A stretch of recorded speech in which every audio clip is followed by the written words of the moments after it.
اور یہ ہو گیا ہمارے پاس لوگ کانوں میں ہیڈ فون لگائے ہوئے گانے سن رہے ہیں خالی ٹائم میں، جب یہ کانوں میں ہیڈ فون لگائے ہوئے گانے سن رہے ہیں اور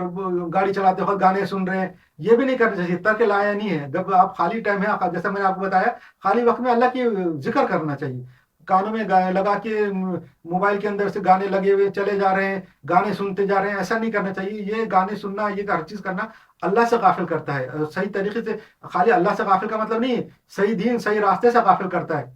صحیح راستے سے غافل ہونے کے لیے یہ ساری چیزیں ہیں، شیطان کے عربے کہ گانے ہم کو اچھے لگتے، گانے بہت خوشنما لگتے، یہ شیطان کرتا ہے۔ عمل سو کو خوشنما کرنا شیطان کا کام ہے، وہ ہم کو خوشنما نظر آتے، اچھے نظر آتے، اس کو قرآن شریف میں لکھا ہوا ہے کہ وہ زین کرتا ہے، برے عمل کو، عمل سو کو زین کر کے دکھاتا ہے۔ عمل سو مطلب خراب عمل کو خوشنما کر کے دکھانا شیطان کام ہے۔ ہم کو کان میں وہ بلوٹوتھ لگا کے موبائل کے اندر کے گانے چلتے رہتے اور ایف ایم ریڈیو کے گانے چلتے رہتے، اور ہم پورے سفر کرتے رہتے، آفسوں میں کام کرتے رہتے، دھندے ویوپار کرتے رہتے، بزنس کرتے رہتے، کان میں وہ بلوٹوتھ لگا ہوا اور گانے چل رہے۔ اس کی جگہ پہ اگر ذکر کریں گے تو اس کا اتنا ثواب ہے کہ ایک مرتبہ سبحان اللہ بولنے کا کیا ثواب ہے، وہ تو مرنے کے بعد قیامت کے دن ہی پتہ چلے گا کہ جب آپ ایک ایک نیکی کے راستے ترکیں گے، کہ ایک نیکی کی وجہ سے آپ دوزخ میں چلے جائیں گے، جنت سے محروم ہو جائیں گے۔ ایک چھوٹی سی نیکی، اگر وہ نیکی اگر سبحان اللہ کی ہوں گی اور آپ اس وجہ سے جنت میں جائیں گے، تو جب پتہ چلے گا کہ ایک سبحان اللہ بولنے کا کیا فائدہ ہے۔ تو یہ ایسا کرنا چاہیے، کانوں میں ہیڈ فون لگا کے، مسلمانوں کا کام نہیں ہے یہ۔